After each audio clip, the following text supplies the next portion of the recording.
He is Iron Mike Chandler joining us right now. There he is. What's up, Ariel? Hello, Mike. A bit of a dramatic pause there from me to you. Yeah. How are you doing, Mike? Oh, man, I'm doing good. Replayed the fight 1,000 times in my head, but here we are, and I'm happy to be home with the family. We got the holidays coming up, so we rest and we recover, and we think about what's next in 2025. Okay, so we're going to get into all of that. But, sometimes when you ask someone like how they're doing, it's like in passing, hey, how you doing? Hey, I'm good, great. But you don't really actually want to know or, get into it. This, how are you doing is one where I do want to know. And it's first off from a physical standpoint, because I did see yesterday, Mike, you posted a video. I think you were in your sauna and you were pressing on your shin. And I've never quite seen that before. This is the video right over here. Like, this is wild stuff. Like, that doesn't look real. That looks like clay or something like that. So can you, while explaining what is going on here with your leg, tell us overall, how are you feeling? No, I appreciate it because, yeah, I mean, obviously, I'm a guy who's not afraid to go deep, to really wear my heart on my sleeve and tell you exactly how I'm feeling. So I appreciate the real sentiment. I mean, I'm disappointed. I think I could replay the fight 1,000 times in my head, and I could have made some different decisions. You bring up the leg. Something happened to the leg in that first exchange, the first grappling exchange. Actually, pretty sure I ripped the MCL almost off the bone, tore the meniscus, and I kept remembering in the fight. And it's actually a really funny story because Robbie Lawler, the legend Robbie Lawler, who doesn't make excuses, doesn't take any crap from anybody. I'm like, guys, I can't get my footing. I don't know what's going on with my footing. I kept putting water under my feet, getting sweat on my feet, trying to get more grip. I just couldn't get my footing underneath me. And it turns out I did something to that left leg in that first round, 2 minutes into the first round, 3 minutes, whatever it was. And I just wasn't able to really put a lot of weight on it. And I hate these, looking back excuses. You know me, I'm not an excuses kind of guy. What happens in the fight game happens, and it's a learn on the fly type of scenario, and I wasn't able to learn enough on the fly to continue to change the game plan and switch things up enough. So the swelling you see on the leg, that's obviously from the knee. I've got MRIs, got the results back. We'll see what the protocol is going to be. But as of right now, I'm walking around on it. I got a pretty high pain tolerance, and it ain't going to stop me from smiling, and it ain't going to stop me from moving forward. Glad to hear that. I watched your interview with Bussin' with the Boys, and I think, correct me if I'm wrong, you said you have never been in so much pain after a fight. Is that accurate? And if so, why? What's hurting the most? Yeah, I mean, I think number one, I haven't felt this in 2 years, so maybe that was a little bit of an overstatement. Now here I am 7 days after that. I feel fine. I think there was just things that happened in the fight that should never happen. I mean, I'm a pretty athletic guy. I train athletically big time. I've been doing hand-to-hand combat since I was 14 years old. But I fell like 4 or 5 times in the fight, tripped over my feet. I tripped over one time in the cage, banged up my ankle, and on the same fall, felt like I dislocated my thumb, and my thumb went all the way back.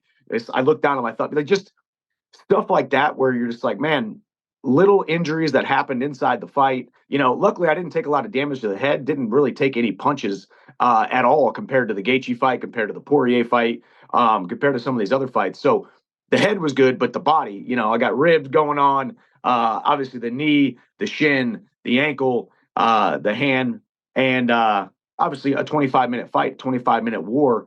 And, I still had gas in the fifth round, so I was very, very happy about that. And, yeah, I mean, it's a fight, man. Bones aren't meant to bang up against each other. A lot of things are happening there. You're falling around. A lot of it had to do with my inability to really shift my weight correctly, and just not happy more than anything. And I really laid out that plan that I thought was really going to come to fruition. I shed tears on your show just a couple days prior to the fight, really feeling like this was going to happen for me, and it didn't. And that's the fight game. And more than anything, I got to lick my wounds. I got to pick myself up. And 2025 is going to be a big year. Happy to hear that sentiment. Happy to hear the way you're thinking about it all. You also did mention you were peeing blood afterwards. Is that common for you?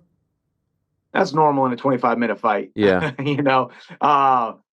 I exert myself so much. I pour myself fully into this sport. Honestly, probably a little bit less in this fight than I have in the past because I didn't force a lot of positions I didn't need to. I didn't force myself out of positions and put myself in bad positions. I wasn't exerting like crazy. We spent a lot of the fight with Charles Oliveira on my back, just holding me and not doing damage and not really threatening too much of submissions. I mean, if you really think about the entirety of the fight, um, I, had my back taken and I was willing to concede that position to get from round one to two to three, three to four, and then eventually hoping that his gas tank was going to slow down and we were going to put it on him later in the rounds. And the way fate would have it, that obviously did not happen. And hats off to Charles. He showed a lot of gall. He showed a lot of stick to itiveness. He showed the heart of a champion, and I look forward to watching him fight Islam or Arman, whoever wins that fight to fight for the title. And it will be bittersweet. It will be painful to watch because I believe I should be in that position, but I didn't get the job done. Have you rewatched it fully?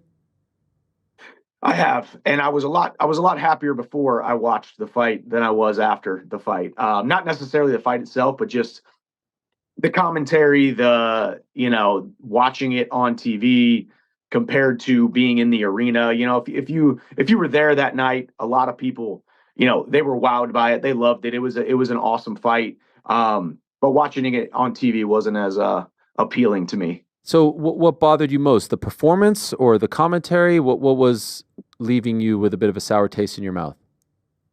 Yeah, I mean a little bit of the commentary when it comes to some of the stuff that they were saying, the misinterpretation of what the back of the head is by the unified rules of mixed martial arts, the misinterpretation of what cage grabbing is, and a couple of different things.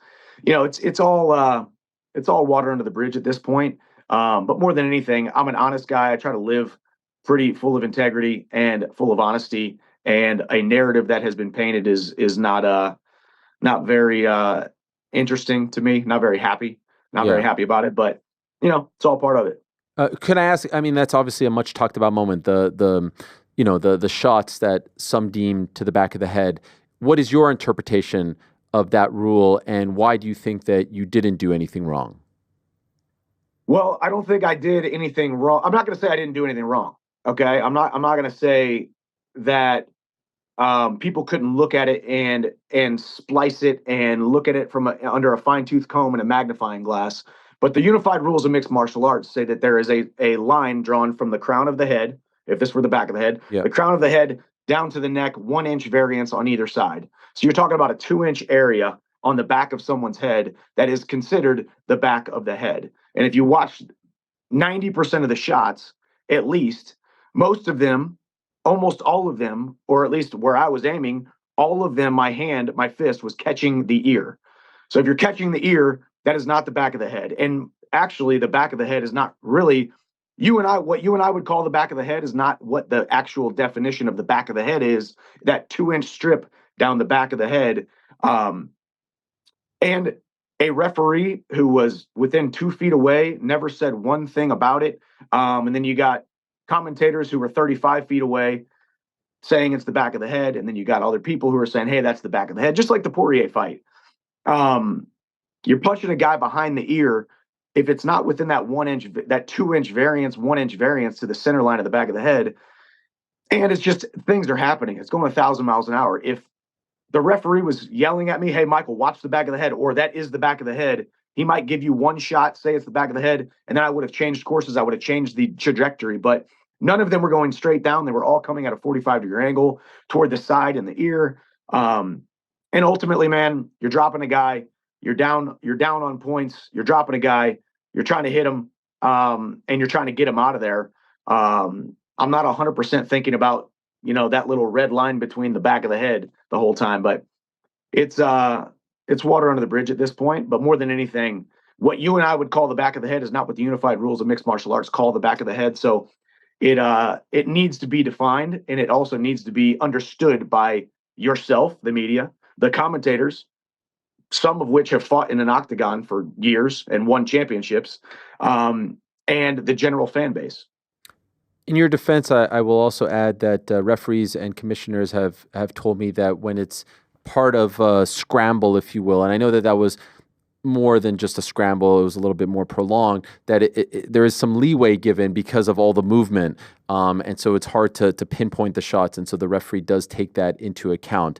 Yeah, and that's a very, very good point. I mean, things are moving. His head is moving. I mean, just like, we just got a new rule change with the grounded opponent, right? Yeah. If you're on top of me, right, I used to be able to just put my hand down and you not be able to strike me because my fingers were touching the ground, and people got privy to it, or the referees and the rule book got privy to it and saying, hey, well, you can't put yourself in that position and just stall there and not let your opponent be in a position where they can strike. Similar to the back of the head, you can turn your head away where only the back of the head is showing, and it's kind of a moving, it's a moving target. So more than anything, man, I try not to get too emotional about it, because I think the type of person that I am, and these type of labels. I mean, you want to say I suck at fighting. You want to say I'm not a good technician. You want to say I got low fight IQ. You want to say I should have wrestled and not struck, or struck and not have wrestled. You want to talk about these tactical things. That's completely fine. But when you talk about, hey, this guy's a dirty fighter because he was striking to the back of the head, and it wasn't really the back of the head. And quite frankly, we have a guy who gets paid to be locked in the octagon with you, who has reffed thousands of unified mixed martial arts bouts and never said anything, just like I think it was Herb Dean didn't during the Poirier fight. It's interesting, man.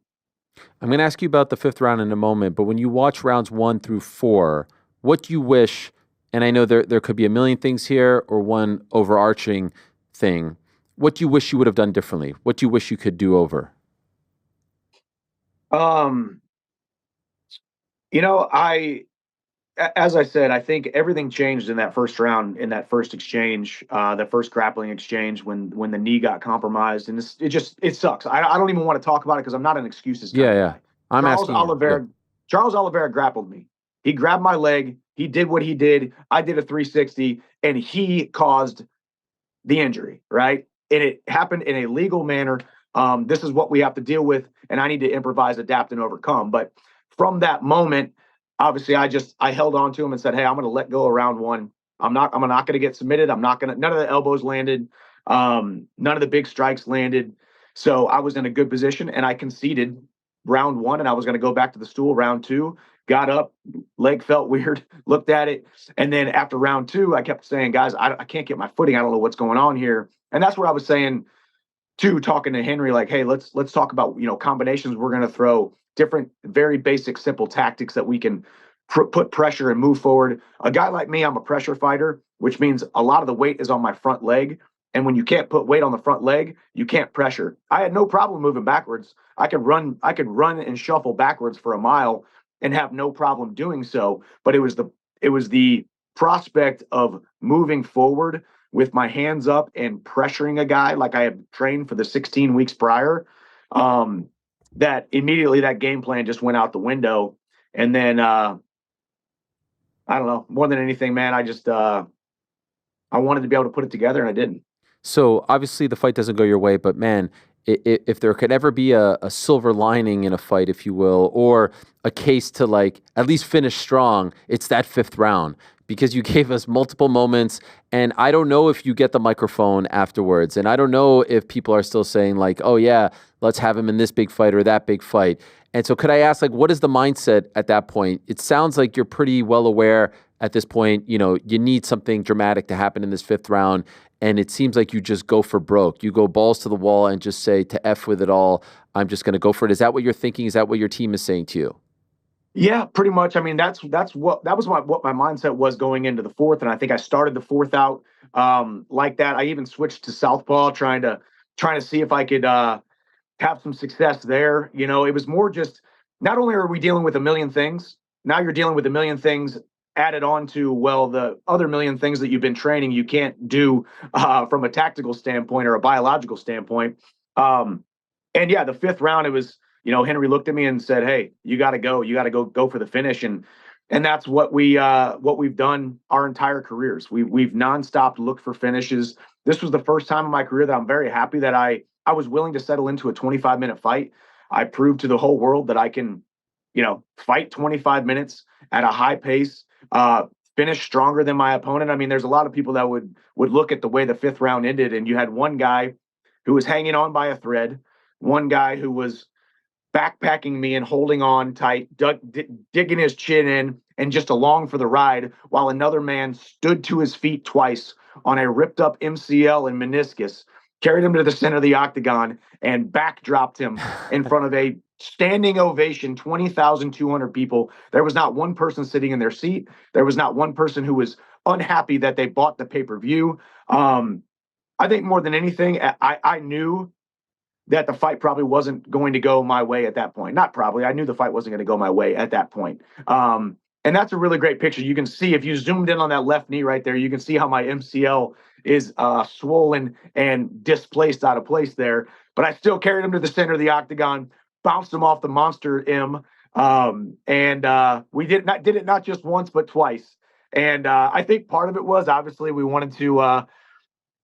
I had the thought earlier in the fight when he had my back. I was like, should I get up and just slam this dude just to prove a point? And I thought, no, Michael, you're a veteran. Don't do it. You don't need to do it. But in the fifth round, you're like, hey, we're going for broke here. And we're going to give the crowd what they paid for. We're going to give the crowd what they came here for. And I think 95% of people on the roster never think about that. And that's why I'm must-see TV, and that's why I'm a pay-per-view fighter. Do you agree with the sentiment that that fifth round alone kept you in the discussion for all these big fights in 2025? Perhaps if it ends being 5-0 dominant and no real great moment for you in that fifth, then you know it's a bigger climb back to that discussion. Is that a fair thing to say? I'd say that's fairish. You Okay. know, I mean, I think, yeah, I mean, I'm not happy with my performance. I mean, I would give myself a 2 out of 10.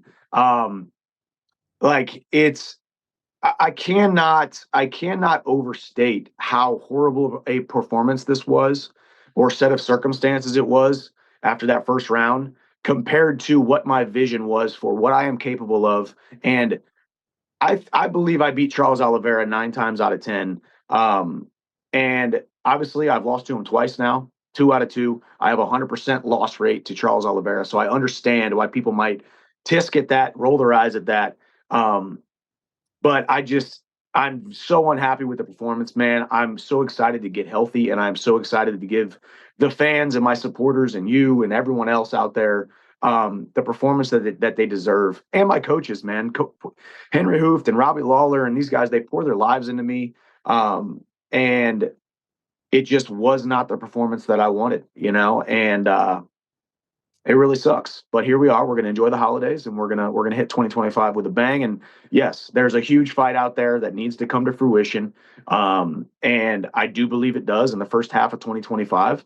And that's perfect timing for me, and it's going to be perfect timing for him. I'll ask you about that in a moment, but I'm just curious, when people try to compliment you and say, like, look, when it comes to Michael Chandler at this point in his career, it's not about wins and losses. He's Arturo Gatti-like. He's the kind of guy who delivers no matter what. Competitor that you are, champion that you are, do you like that, or does it bother you? Do you feel like it's kind of like, do you not want to reach that point where it's like, oh, I'm one of those guys who doesn't matter if I want to lose. Obviously, you want to be entertaining, but you want to win as well, right? Like, you don't want to be put in that bucket of like, doesn't matter if he wins or loses, or am I wrong? No, I think I think you're spot on. I think the competitor in me, you know, and even just the calling on my life, I believe I reach more people, and more people are drawn to my story and who I am, where I started from, and where I have come from if I win. With that being said, I've only lost to 3 guys in the UFC, all of which have been ranked top 2 in the world when I have lost to them. So it's not as though I'm going out there and losing to guys I shouldn't be losing to, so to speak, right? You know, you lose to Charles Oliveira, who finished Gaethje, finished Poirier, and my other 2 losses were Poirier and Gaethje. You know, all of which now have been fight of the nights, candidate for fight of the year, and then fight of the year for 2021 with Justin Gaethje. So I look at my body of work, I look at my strength of schedule and my resume, and I think, yeah, you can look at my record and you can say, hey, this guy's lost more times than he has won in the UFC, but I've also thrown myself into the fire, and I've never taken an easy fight. I've never said no to a fight. And win, lose, or draw, you will be entertained. You will maybe lose money on me if you bet on me, but you will feel something. You will feel something when I compete. And when it's all said and done, man, it's the work, it's the discipline, it's the passion. And it's the vigor by which you live by and you train by and you prepare by and you fight by, that we shall be judged on. And yeah, I got some making up to do to try to get myself back into a winning record inside the UFC. But one thing you will never say is that Michael Chandler did not throw himself fully into the fire and brave the unknown nonstop. And I like Dana calling me the Arturo Gatti. I am must see TV. I sell pay-per-views. I put butts in seats, and I blow the roof off of every single arena I've ever been in on a Saturday night with a UFC number attached to it. But I want to get in the win column, and the next one we will. And so, here we are, and it was 2 years, and that was all much talked about and everything you've been through. I'm curious about your take on this now, because now you could speak on it better than anyone. Dominic Cruz probably most famously would always say, cage rust isn't a thing, ring rust isn't a thing. This is all a state of mind, all that. Can you now say, perhaps, is it a thing? Like, did you feel it? Did it feel a little bit off? I know you talk about the injury in the first round and all that stuff, but like, do you think the layoff, and again, please, if you're watching this, if you're clipping this off, I am asking these questions. You are not offering up these things, but this is just part of the post-fight conversation. Do you think that was something that you had to battle in the fight, the fact that you had not fought for almost exactly 2 years? Well, it's hard because you don't really know how the outcome would have been, either way. I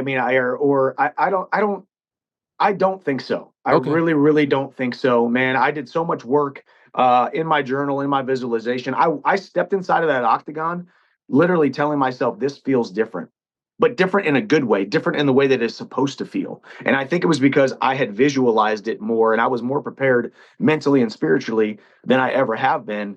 Um, yeah, stepping back inside the octagon. I mean, I think that was part of the baffling inside my mind was me getting my footing. I'm like, have I not stepped on this canvas for 2 years, and that's why I can't get my footing? Um, but it turns out it was, me shifting my weight differently, my brain telling me to shift my weight differently. So I'm still going to stand by that. Ring rust is not a real thing. I think it's something that can be used as a crutch and say, well, I was out for 2 years, so therefore it felt different.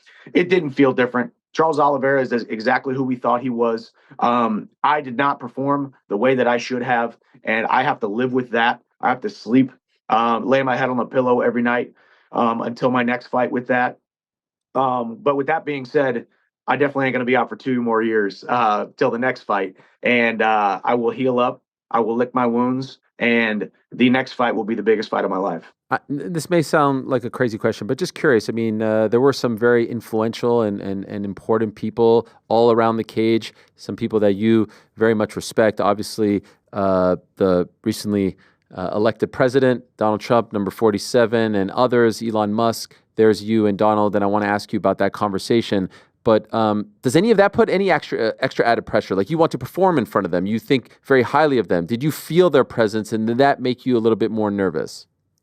No, honestly, and I'm glad it didn't. I mean, I had a little bit of I had a little bit of nerves about maybe having nerves, stepping in there, looking across the cage, pointing at Donald Trump, Kid Rock, Elon Musk, and the lot of them. But I didn't feel it. I really didn't.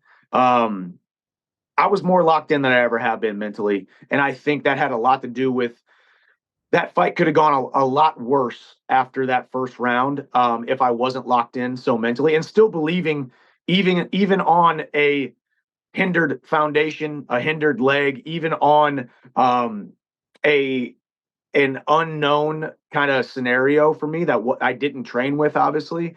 I think the fight could have went a lot worse. Maybe gotten finished, choked, or 1,000 different ways that Charles Oliveira could have finished me. But I was just so built up mentally that no, I mean, obviously seeing Donald Trump there, Kid Rock, Elon sitting right next to Hunter and Dana.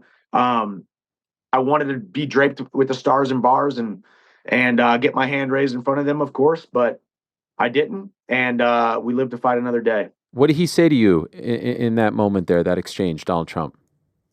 Yeah, I mean, he just shook my hand and said, "Great fight, heck of a performance." And when he whispered in my ears, he just said, "You are one bad man," And I think obviously recency bias would tell you that was the fifth round speaking into my ear, because the first 4 rounds weren't great. if I'm being honest. And and then just seeing everybody there, Tulsi Gabbard, both the Trump sons and RFK, and man, Triple H was right there. He and I exchanged some words about the mic, Love about it. me on the mic. He loves my mic skills, and we've talked a little bit since the fight. So um, it was pretty surreal. That was the dream team that's going to be running our country for the next 4 years, and I'm looking forward to it. Are you done with MSG now? I would like to be done with MSG. I would like to fight in Las Vegas. I would love to fight in Las Vegas. Anywhere but MSG at this point, and nothing against MSG. It's just, shoot, man, I've had 6 fights in the UFC, 3 at Madison Square Garden, 3 fights in the night, a fight of the year, another one that was up for fight of the year. So I've done well at MSG from a entertainment performance standpoint, but not an actual win standpoint. And the fight week was awesome, man. Everything was great. Everything was awesome up until me not getting my hand raised. But I'd like to fight in Vegas next. We'll see if we can make that happen. Okay, and so on the microphone, you do talk once again about Conor McGregor. I think you just alluded to the fight that we have been talking about for, oh gosh, is it 2 years? Are we approaching 3? I can't even keep track anymore, but it's been quite the saga.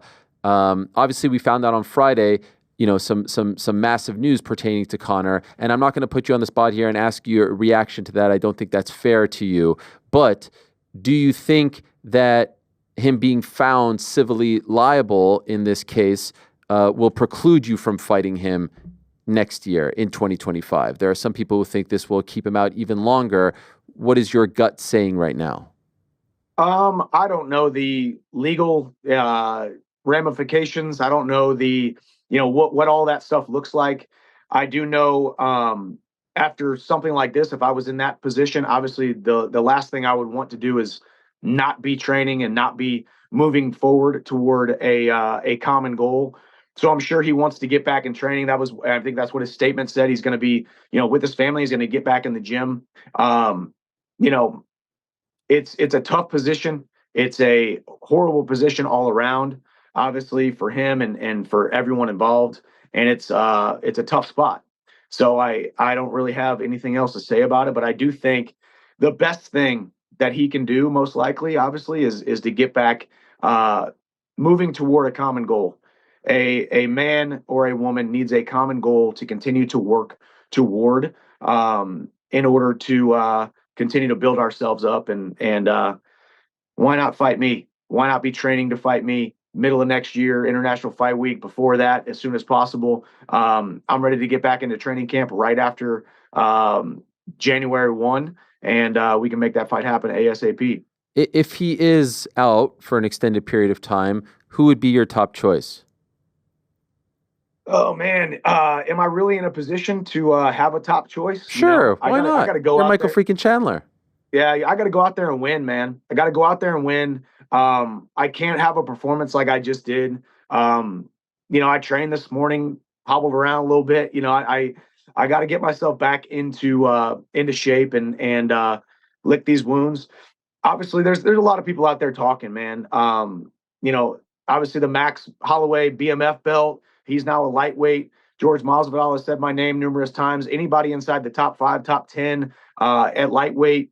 There's a lot of different huge matchups. There's a lot of different huge fights. Obviously, the fight that makes the most sense is Chandler versus McGregor to finish the Ultimate Fighter 31. And we will kind of see what the timeline is there, and we'll see what the UFC is thinking. I know they don't want to keep me out long at all. It's bad business for them to not have me in a training camp, training for a fight, to go out there and put the most amount of entertainment, the most amount of violence, the most amount of action of any fighter on the UFC roster. So it's good business for them to have me active and fighting inside of their octagon. So we're having some conversations now, and we'll kind of see how the timeline falls.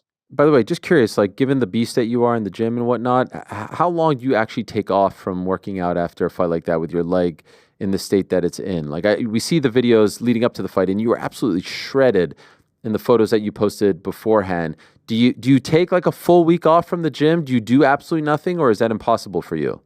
What do you think? No, I think you don't. I think you're back like on the No, Monday. yeah, no, I even before I got the MRI results back with the, the tears and the confirmation of all that, I was still on my bike 48 hours after, or I guess 72 hours after the fight, a day after I got home, because the bike is very, not load bearing, and I'm sucking in the Hypermax oxygen, doing my 10x superhuman protocol. I got the red light bed. I've got the or actually my pool and the cold plunge with the sauna. So I'm doing contrast therapy. I've seen my bodywork guy 2 or 3 times since I've gotten home. Me and Hap did an upper body workout today. I tested out the leg a little bit, so we didn't want to go too hard there. So we went upper body. Hap's doing his pull-ups and his push-ups, and he's going to be a strong young man, and he's going to train. And movement is medicine, man. The old school idea of rest and ice and compression and elevate and recover and just sit there and do nothing is not my school of thought. So I just want to keep the legs moving, keep the body moving, pump out the inflammation. And, the inflammation that you saw in that video that you showed was, a couple days ago. And the inflammation has gone down tenfold since then because I never stop moving. I keep the body moving, stay on my supplements, stay on my good diet as much as I can. I've had a couple days of gluttony and needed to feel like a normal human being for a second. And now I'm back to the regimen. And tomorrow's Thanksgiving, so we'll go hard with Taylor Lewan and Will Compton with Bustin' with the Boys. We're doing the most buttered turkey competition to see who can gain the most weight. So I got a competition tomorrow. Okay, and that leads me to my final question. Perfect segue, by the way. Well done. You're a pro. We've been debating, and I'm going to share mine after this interview. Top 5 pound for pound Thanksgiving foods.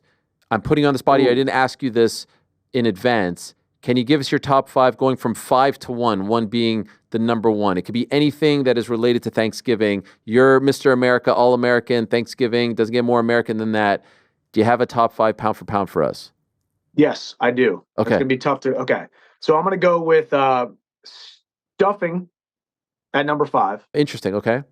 Guys, stuffing at number 5. I'm not a huge carbs guy. I like all I don't like the breads as much, but stuffing is number 5. I'm going to go with your mashed potatoes. I like mashed sweet potatoes. Yep. You're going regular mash or sweet? Or does it like regular? Sweet. Okay, sweet. All right, cool. Sweet with the little marshmallows on top. Yeah. I need to come up with my number 3. I probably should have put sweet potato there because I do like sweet potato. You could swap. Yeah, I'll swap. So I'm gonna go stuffing at number 5. Okay. What the heck else is there, man? I'm gonna go rolls. Okay. I have some good rolls. Yeah. At number 4. Because I do got to have a little bit of carbs when I'm gonna splurge on Thanksgiving. Sweet potatoes, turkey at number 2. Okay. And dark meat turkey. By the way, I like dark meat, not the white meat. I like dark meat. And then number 1 is pumpkin pie. Ah, yes. Pumpkin pie, number 1. It's the greatest dessert on the planet.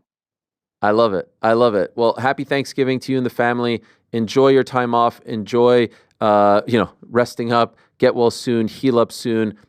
Tremendous 5th round. A lot of heart, a lot of grit, a lot of determination. As always, great entertainment. You always lay it out on the line. So thank you very much for that, and appreciate you coming on as always, Mike. Thank you so much. Yes, sir. Thank you, man. Happy Thanksgiving. See y'all later. All right, there he is, the great Michael Chandler, joining us and giving us his top 5 pound for pound Thanksgiving foods. Thanks for watching this video. Hey, before you go, do me a favor, hit that sub button, give us a thumbs up, hit the little bell thingy as well. Leave us a nice comment or 2. We appreciate you all very much.